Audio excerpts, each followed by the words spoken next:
Hello, I'm Alina Polyakova, President and CEO of the Center for European Policy Analysis, or CEPA, coming to you from Washington, D.C. as always.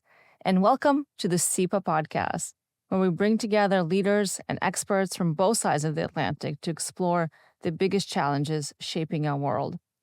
And today, I have the absolute pleasure of being joined by someone who has spent his career at the forefront of transatlantic relations, Ambassador Mark Gitenstein. So great to have you with us today, Ambassador. Welcome to the podcast, and thank you for joining us. Well, thank you, Alina. It's a privilege to be here. Well, you, of course, have dedicated much of your life to public service, from your early career in civil rights to your time in the U.S. Congress, and then eventually as ambassador to Romania under President Obama, and your most recent role, which I know we'll talk about quite a bit here, as our ambassador, the U.S. ambassador to the European Union under President Biden. And you certainly had an incredibly, I think busy is an understatement, consequential few years in Brussels, having arrived just weeks before Russia's full-scale invasion of Ukraine. And I know we'll get to talking about that, but before we start to talk about the current moment, I really want to take advantage of this opportunity of having you here with us today, just given your long career in public service. And maybe this is an important moment to reflect on previous decades and where we are as a country, but also where we are as a transatlantic alliance. So I want to take us back to the 1980s, if I can. You were fresh out of law school, and then went on to work on the U.S. Congress, working in the Senate, where you end up meeting who was then Senator Biden. And this was, at the peak of Cold War era. We have President Reagan. If you go back to that time, being really at the center of some of the biggest political debates, policy debates at the time, what were the politics like, back during that period, compared to where we are today in terms of the kind of polarization and partisanship that is now, the norm in this country? So what was it like in the 80s? Well, it was, look, I can speak to the U.S. Senate. I can't speak to the whole political environment, but I spent 17 years working in the Senate. It was a very collegial environment. It was very bipartisan. There were clearly very significant substantive differences, and I was at the heart and at the center of one of the biggest ones over the Supreme Court in 1987, where things got pretty tough. But the fact was, the chairman of the Senate Judiciary Committee, Joe Biden, and the ranking member, Strom Thurmond, could sit in the cloakroom of the Senate and bang each other on the back of their back and laugh and share their differences and agree upon what they disagreed on without getting personal. And, then Senator Biden used to tell the story of every day at lunch, there was this private dining room with a long table where all members, Republicans and Democrats, sat down and no staff allowed. And they exchanged funny stories and shared their honest differences. And it was a very different era. To be sure, and you mentioned that it was Senator Biden and Senator Strom Thurmond who had to work together. Those are very different individuals, yet they found ways to collaborate and cooperate despite what were stark disagreements. You hail from the American South, from Alabama, and as we can hear from some of your fantastic Southern accent that you managed to retain over all these years. And you've talked about how your experience really seeing the civil rights movement unfold in the American South had an impact on your entire career. Can you talk a little bit about how you connect what you end up doing, which is serving at the highest levels as a U.S. diplomat in your career, to what you saw kind of early on in the civil rights era, and how these 2 points in your life have connected over time? Well, I actually lived in an autocracy. George Wallace was the governor of Alabama, a very talented but strongly conservative, almost nativist politician, very smart, very talented, very pro-segregation. And I was a young liberal activist in civil rights and eventually against the war in Vietnam. I went to Duke University. And I saw the impact of the lack of the rule of law in the state courts of Alabama. I saw the dangers of controlled or captured media. Many of the things that in later life I struggled with as ambassador to Romania and then as ambassador to the EU, which is trying to foster democracy in a very politicized environment where the rule of law was not respected and media was basically managed in a very dangerous way. I mean, take civil rights, for example. I grew up in Alabama. I was in high school from 1960 to 1964 in Birmingham when Bull Connor was sicking his dogs on civil rights people. I was so sheltered, I really didn't know what was happening until I read Taylor Branch's epic 3-part book on Martin Luther King, which educated me about what was happening when I was ages 14 to 18 in Alabama. And so I saw what happens when you control media and what an impact it has, not only on democracy, but on the rule of law. And I know that you, over the years in your career, have taken that lessons of the importance of independent media as the pillar of democratic institutions and democracy more broadly. And, just looking at the current era that we're living in, I want to fast forward a little bit and kind of return to this theme of the importance of independent media for democracy over in all of your various posts. You already mentioned that you took some of those experiences with you and applied them to some of the challenges you had in your first ambassadorial post to Romania. And, of course, you have some ancestral ties to Romania, so that must have been interesting post to take on when you were confirmed for that position and arrived in Romania in 2009. But how did these past experiences that you're talking about really prepare you for that role? You started to talk about the similar challenges. Can you talk a little bit more? Because, to most people and to me, growing up in the American South at the time that you did, and then in 2009 finding yourself in one of the frontline states that had just joined NATO a few years before, that was in the early stages of being an EU member state. How do these two environments really connect for you? Well, first of all, I had no anticipation when I was in high school, college, or law school that I would become a diplomat. I was a civil liberties lawyer who grew up in the Senate, got to know Biden after I did my work at the Church Committee on Intelligence Oversight, and I learned a lot about abuses by the FBI of Dr. King in particular.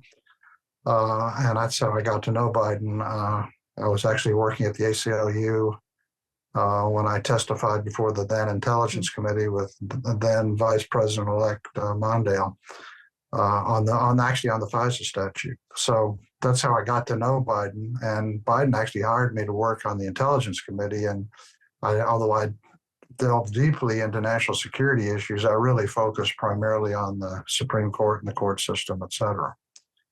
What I learned when he and Obama asked me to become an ambassador, I was sort of stunned. What do I know about doing that? And if you want, we can talk about the conversations I had with others about whether I should do it, but I did it and I was very happy doing it. Now, there were two things that were interesting about Romania.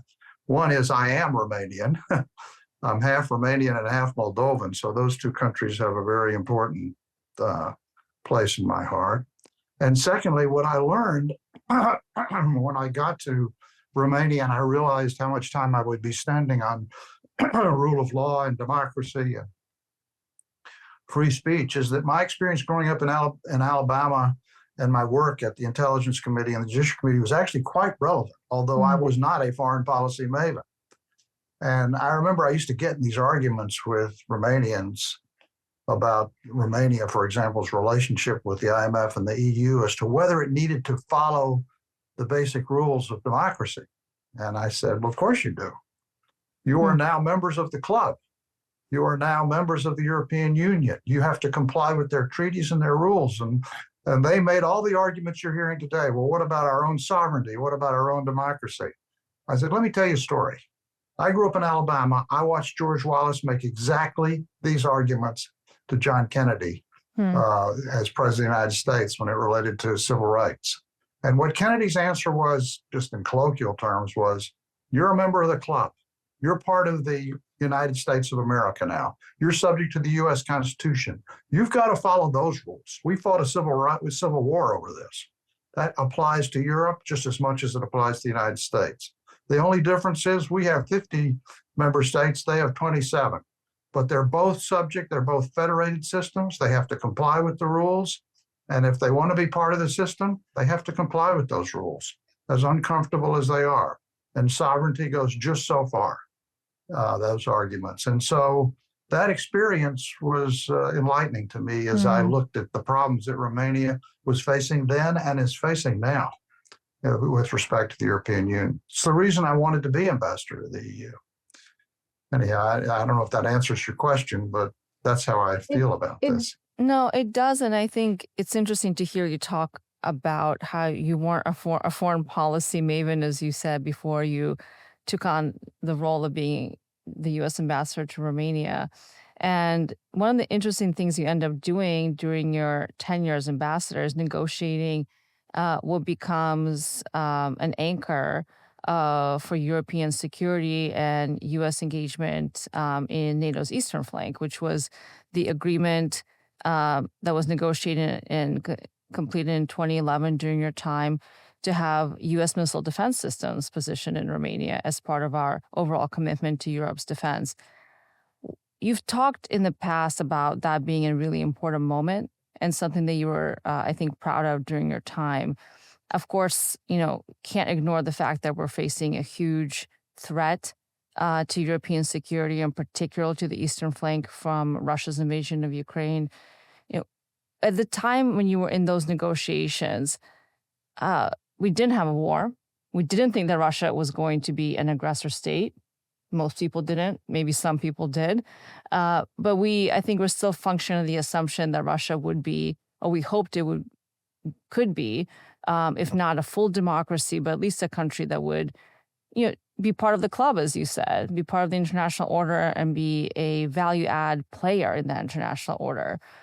That's not where we are today, but that's where we were then. How did those negotiations really develop to lead to this outcome? What were the arguments for even having U.S. defense, missile defense systems in Romania at the time? And what were the arguments inside Romania for or against that? Well, I remember when Vice President Biden told me that the President Obama wanted me to take this job. I said, what's my primary task going to be? And he said, you got to get this treaty passed. This is really critical to the southeastern flank of NATO. Now, to be clear, we're talking about the missiles in Devasalo. I think it's phased adaptive approach, it was called. It's the Aegis Ashore missile system. It's an anti-missile system that was basically going to be a critical part of NATO's defense. Now, what people don't realize is those missiles were really designed to defend the southeastern flank of NATO against Iranian missiles. They had nothing to do with Russia. Surprisingly, it was very easy to negotiate the treaty. It actually passed the Romanian Senate something like 90-0. Okay, It was almost unanimous. And I remember I was then working with the great Undersecretary of State for Arms Control, Alan Tauscher, and we presented the proposal to then President Basescu, who was very pro-American. And I remember there were discussions I had with the NSC at the time about how this was going to go. And I said, I think it's going to go very fast. They said, well, that's good, but we're skeptical. And Alan and I took the proposal in and presented it to Basescu, and Basescu said, yes. And Alan said, what? And I said, Alan, I told you, if you offer this to them, they're going to take it immediately. And they did. And the White House got all upset and said, well, we haven't had a chance to really socialize this with the Russians. I said, we got a yes, let's take it. And we took it and we moved quickly, and the Russians went bananas. And it was like, I was like totally puzzled by it. It was like, why? This has nothing to do with Russia. And I later figured out, I remember having dinner with all the key national security people in the Romanian government about this that night. And what they said to me was incredibly enlightening. He said, this is the first time since Yalta that the US and NATO and the West has decided that Romania should be part of the West militarily and would provide a critical strategic asset to the West, which is what those missiles were. And it also was a window into why the Russians reacted. The Russians were upset not because they thought the missiles were a threat to Russia, although they said that. It was ridiculous. They weren't a threat at all. It's that a former Warsaw Pact member was now literally part of NATO in terms of its defense, which it was. And not only because the missiles were critical, but, you know, right now the current plan is to put 10,000 U.S. troops in MK Air Base. That's a pretty big, and maybe another 4,000 or 5,000 more in Chincu, which is in the center of Romania. And the other thing is, I went to Afghanistan 3 times to visit visit Romanian troops. And American GI said that they would rather fight with Romanian troops than any other troops in Europe. So they were critical allies to us. And why this is a critical moment for us is all of that is in jeopardy. Yeah. Because you have someone who almost became president of Romania a couple of months ago who was going to dismantle the missiles, close down the base at MK probably, and become a real thorn, not only in NATO, but in the European Union. So all of this is at stake now. I happen to be a bit more optimistic about where this is going, but that's the story I learned. And it was a huge education to me as a non-maven, I'd say. So there is, of course, now just talking about that moment and the conversation around the missile defense system. And there's an argument now that exactly because, you know, those particular systems were not meant to be as a defense and a deterrent force against Russia. It was really about Iran. It really signals just how much the United States relies on our European allies to be able to defend and deter, you know, across the globe, really, in the Middle East, in the Sahel, and of course, the legacy of the global war on terror has left us with a global military force projection capability that depends on cooperation from our allies. And that's, I think, what you're really describing here, just how important that anchor of stability and security is in Romania in particular, but not just for Europe, but for U.S. ability to project power in the Middle East, most notably. Of course, we have a conflict in the Middle East now as well that is it's unclear to see what the outcome of that will be, just like the outcome of Russia's war on Ukraine remains unclear.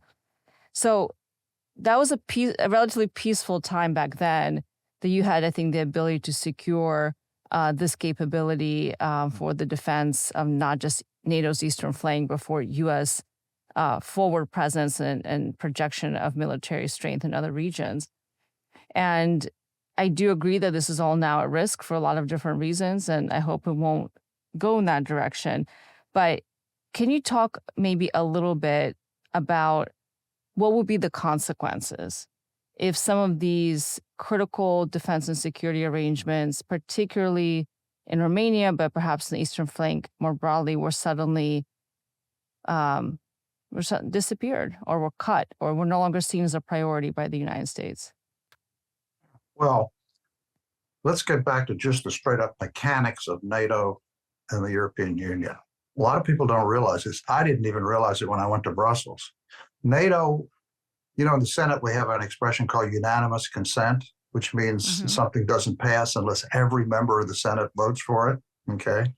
That is actually the operating modus operandi of NATO and the European Union in foreign policy and national security. If any member state of NATO and any member state of the EU objects, there is no Ukraine strategy, okay? There's no strategy with respect to Russia. And NATO is a full-fledged member of both organizations, okay? If Romania elects a president who is like Orban and basically objects to everything that hurts Russia in any way, EU and NATO will just become frozen, okay? That's just from a policy point of view. From a military point of view, Romania has been among the most reliable NATO allies that we have. I mean, not simply what they did in Afghanistan, which was truly remarkable. Okay, by the way, just one little factoid here. When I went to visit Kalat in Afghanistan with the president of Romania, I learned to my surprise that the Romanian troops actually had an American company under their command, okay? We haven't done that since the Battle of the Bulge, allow a foreign commander to command American troops. That's because we trusted them so much, and they were such reliable, courageous allies. We could spend another hour just on that topic. And set aside Afghanistan, set aside the missiles, take Ukraine. One of the primary routes for military materiel going into Ukraine and refugees coming out was through Romania. And when the port of Odessa was shut down and they were trying to create an alternative route to undermine the primary Russian strategy, which is to shut down grain exports, which was designed to go to the heart and soul of the Ukrainian military, of the Ukrainian economy, the only way to do that was to create an alternative route for grain, not through Odessa, but ended up being through Constanza, the Constanza port. That was done by Romanians, these so-called solidarity lanes. I mean, also through Poland and elsewhere, but Romania was a primary source to get the grain to the Danube and then out to the rest of the world. So the strategic of Romania is huge. If this election goes the wrong way and it becomes pro-Russian, this will send shivers through all of Europe, not just Romania. Quite frankly, I don't think that's going to happen. That may be more wishful thinking than anything, but there's a lot at stake here. Yes, absolutely.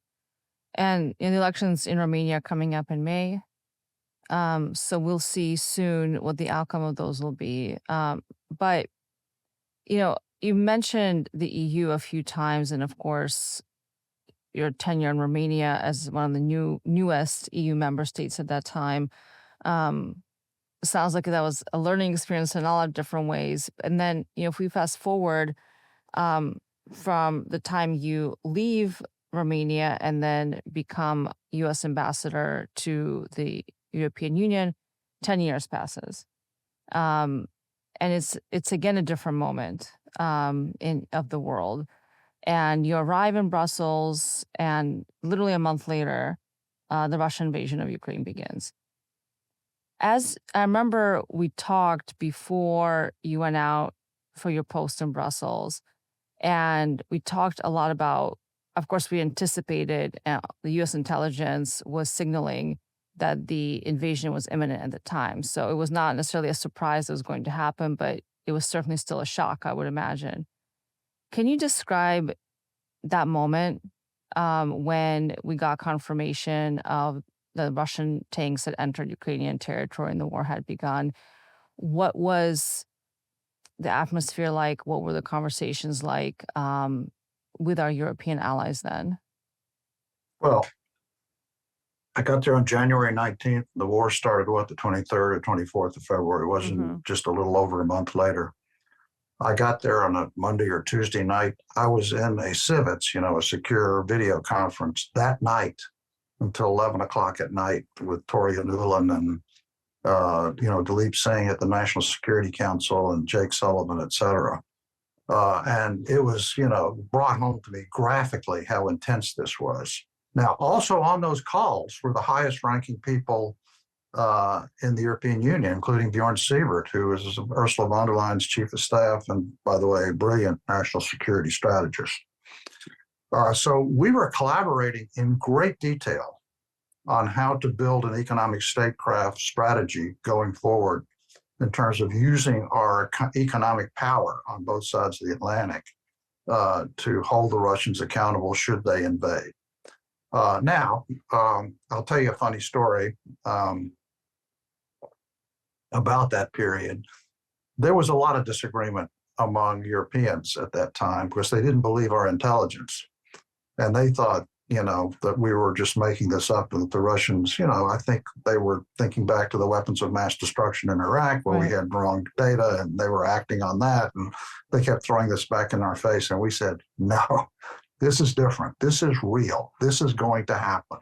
They didn't believe it. So every time we would propose this set of sanctions or this set of export controls, which were pretty dramatic, I remember Bjorn would come back and say, I can't sell this right now. And I said, let's put together, we agreed, let's put together packages anyhow, should this happen. I remember I was talking to a former Dutch diplomat who had lived through, remember the shooting down of the Malaysian airliner in Ukraine? MH17. Yeah, and he pointed out to me, he said, look, here's how the Europeans act. They'll do nothing and they'll equivocate until the violence starts. Once the violence starts, they'll change radically. So I remember the first council meeting, European Council meeting, where remember Zelensky gets on a video conference and he turns to them, all these members, and he says, look, this may be the last time we talk. But basically he's saying, my life's in danger. My family's in danger. The cabinet you see around you is in danger. And I wasn't in the meeting, but the way it was described to me is while they had resisted these packages until the war started, once the tanks arrived, once the missiles started flying, once they started blowing up maternity centers, it's like it was like palpable, apparently, in the room. You could feel that shift. And it was, Bjorn and his team came in with 5 packages, and the reaction of the members was, this is all you've got? We want 5 more things. And fortunately, Bjorn had thought ahead, and we did have 5 more things, including seizing of all the sovereign assets, which turned out to be one of the most brilliant moves we did. So I think the natural instinct of Europeans, like in the United States, we're facing this now, is, this is somebody else's problem. We don't have to deal with this. It's not going to happen. There's a lot of denial. And then when it happens, it's like, oh my God. And that was an oh my God moment. And thank God we had done the work and we were able to respond forcefully. And of course, after that, after the reality of the invasion set in, our policy evolved quite dramatically, not just from economic tools, but obviously to military support and assistance to Ukraine. That's quite significant by the United States and also by Europe. What, reflecting on your years in Brussels, were there missed opportunities that you think we could have taken greater advantage of, that we could have worked differently or in maybe more different capacities with our European allies to shift the trajectory of the war in any way? Because obviously nobody wants the war to continue. Certainly Ukrainians, certainly Europe. Were there kind of forks in the road that you can reflect on with some hindsight? Well, I've actually talked to the President Biden about this a little bit. I've talked to Tony Blinken and Jake about it over the years. I think there are 2 or 3 things that we could have done a better job on. One is we didn't do a good job explaining to the American people. By the way, nobody has, other than maybe Ronald Reagan did a very good job of this, explaining to the American people the importance of a transatlantic relationship to our own security and why it actually should mean something to the people, as I have said in a recent speech, who sit at the breakfast table and actually pay the bills, as opposed to the elites that you and I hang around with who write for the editorial page of the New York Times. We have not done a good job of telling that story and explaining that. But then, Franklin Roosevelt hadn't either until Pearl Harbor. So I think Americans respond to what they see in the news and what they see on television. I think CNN's coverage of Ukraine was helpful because it was so palpable and dramatic, but it wasn't enough. Okay. That's number one. I think if we had done a better job on that, and people saw the risk and saw that there was actually something you could do about it, we could have probably sent even more military material earlier in terms of systems, et cetera. We were, I quite frankly think, a bit too cautious in that respect. I think the third problem was, and Bjorn and I saw this coming, enforcement of export controls and sanctions against the Russians was spotty. Okay. Part of that was not the US's fault, it was Europe's fault. Europe is not built to enforce it because of their sovereignty and their federated system. It's very hard to enforce export controls under the European system because customs is what's known as a local competence. In other words, the Romanian customs officials enforce the European-wide system. That has to change. So that's three things I think we could have done a better job on, work in progress. But on the whole, I'm pretty amazed at what we were able to do. Just think about in the last year, we got $60 billion in U.S. Appropriations over there in the supplemental. And because of the work that Dalip Singh and Bjorn and I had some work on through the G7 process, we collateralized the Russian assets and sent another $50 billion. We sent a lot of money to Ukraine in the last year, and I'm very proud of that.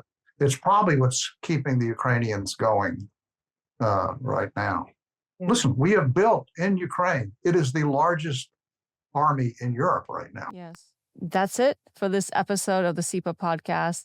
I hope that everyone who tuned in took away some incredibly valuable insights from this conversation with Ambassador Mark Gitenstein. Thank you so much again, Ambassador, for your time here with us. Thank you, Alina. Thanks for having me. And please remember to subscribe to this podcast so you'll never, ever miss an episode. You can find us on Apple Podcasts, Spotify, or wherever you get your podcasts. And to dive deeper into the issues shaping transatlantic policy, visit CEPA.org. That's CEPA.org, where you find even more expert analysis, research, and everything else you may hope for in life. Thank you for listening, and stay tuned for more.